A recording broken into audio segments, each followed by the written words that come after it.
दिव्यवाणी तेरी अमृतवाणी प्रभु। दिव्यवाणी तेरी अमृतवाणी प्रभु।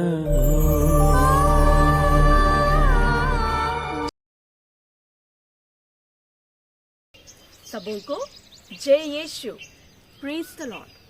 प्यारे भाइयों और बहनों, आज हम माता मरियम पर मनन चिंतन करें।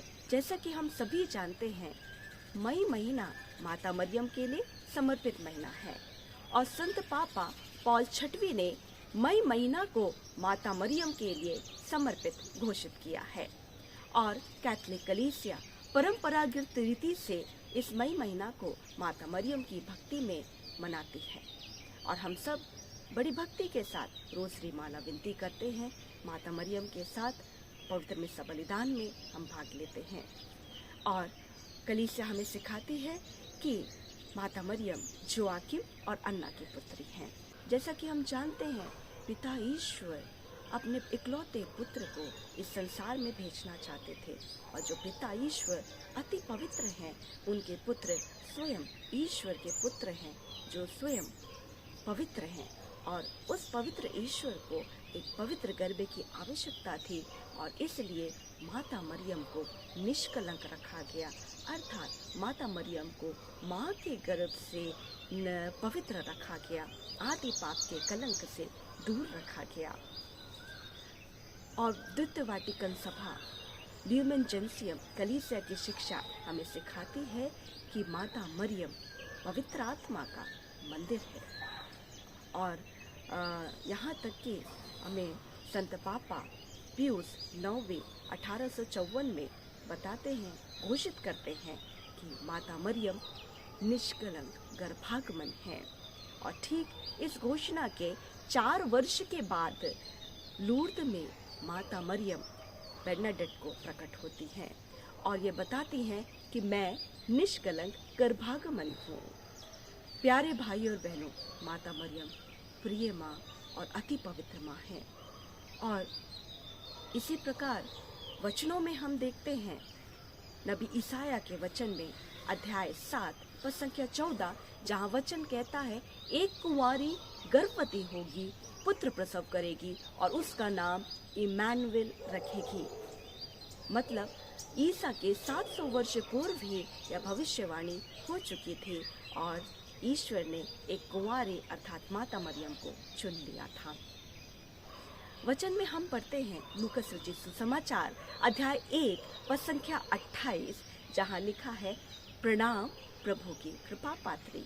यह वाक्य स्वर्गदूत गब्रिएल माता मरियम से कहते हैं और यह संदेश पिता ईश्वर माता मरियम को भेजते हैं। मतलब ये प्रणाम प्रभु की कृपा पात्री, हेल मेरी फुल ऑफ ग्रेस, माता मरियम कृपाओं से भरपूर है, उनमें कोई भी कमी नहीं है। माता कलीसिया हमें सिखाती है कि माता मरियम पिता ईश्वर की प्यारी आज्ञाकारी पुत्री हैं, क्योंकि माता मरियम ने पिता ईश्वर की आज्ञाओं को पालन किया। माता मरियम प्रभु यीशु की प्यारी माँ है, क्योंकि माँ ने यीशु के जन्म से लेकर के यीशु की मृत्यु तक यीशु का साथ दिया और माता मरियम ने प्रभु यीशु के साथ क्रूस मरण तक साथ दिया और इस प्रकार माँ मरियम यीशु की प्यारी माँ बनी। माता मरियम प्रभु यीशु की पहली शिष्या बनी, प्रभु यीशु को इस जगत को देने वाली बनी और क्रूस के मरण तक माता मरियम प्रभु यीशु के मिशन कार्य को करती रही और उन्होंने साथ नहीं छोड़ा, शिष्यों का साथ नहीं छोड़ा। वह अटारी में बनी रही, प्रार्थना करती रही। फलस्वरूप यह हुआ कि शिष्यों के बीच में अटारी में पेंतेकोस्त हुआ और उस पेंतेकोस्त के द्वारा सभी शिष्य जो डरे हुए थे पवित्र आत्मा से भर जाते हैं और निर्भीक होकर सुसमाचार की घोषणा करते हैं। इसलिए माता मरियम को सुसमाचार का प्रचार का तारा कहा जाता है।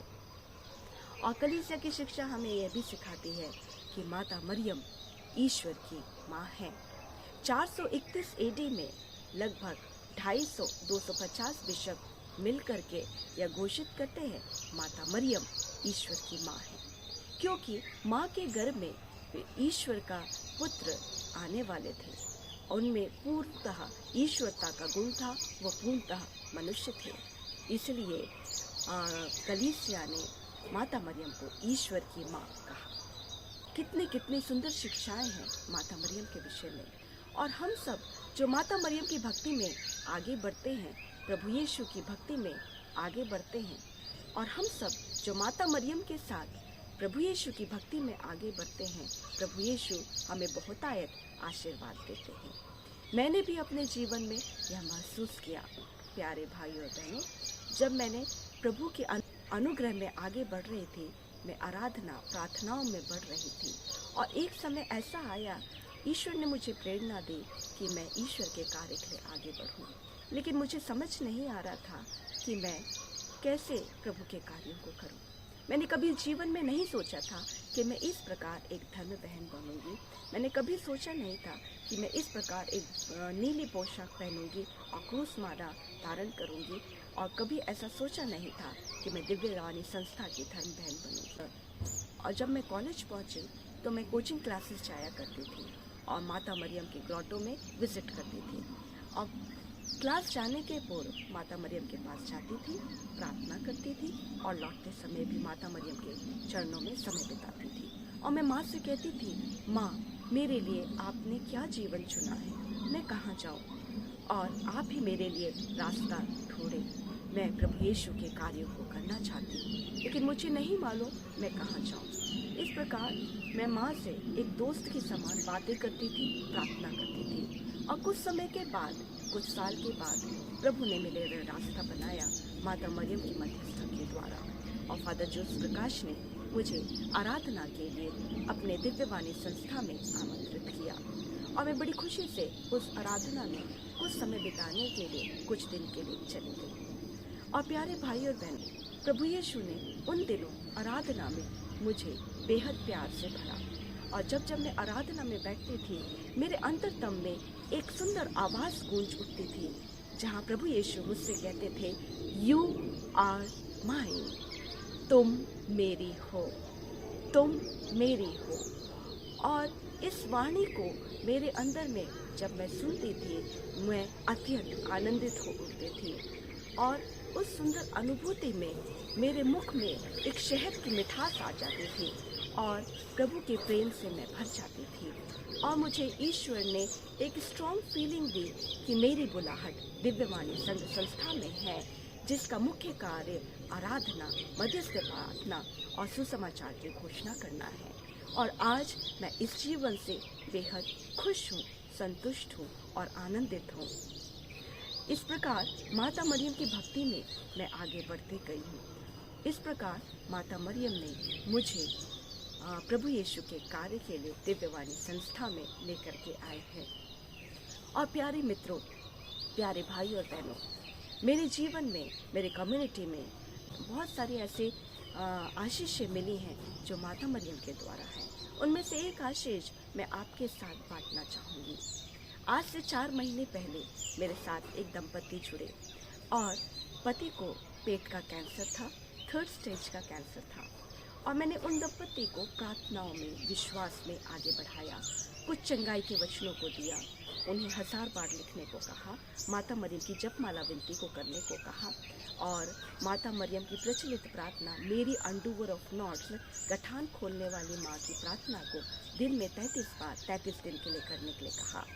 और वे दंपति बड़े विश्वास के साथ, बड़े भक्ति के साथ प्रार्थना में आगे बढ़ने लगे। मैंने उन्हें विश्वास दिया, आप विश्वास करें, ईश्वर आपको चंगाई दे रहे हैं। और इस प्रकार 4 महीने बीत गए, और 1 सप्ताह पहले मुझे उनका फ़ोन आया, और उन्होंने कहा कि डॉक्टर ने उन्हें कैंसर से मुक्त घोषित किया है। प्यारे भाई और बहनों, इतनी सुंदर गवाही, वो भी माता मरियम की मध्यस्थता के द्वारा।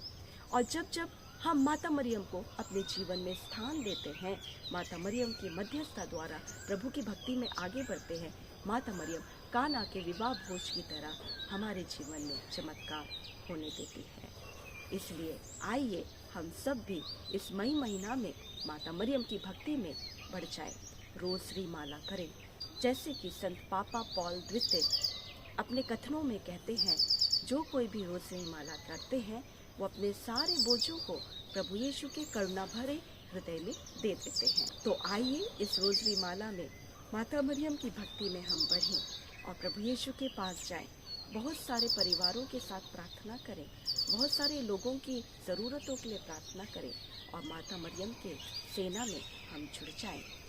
आप सबों को जय यीशु।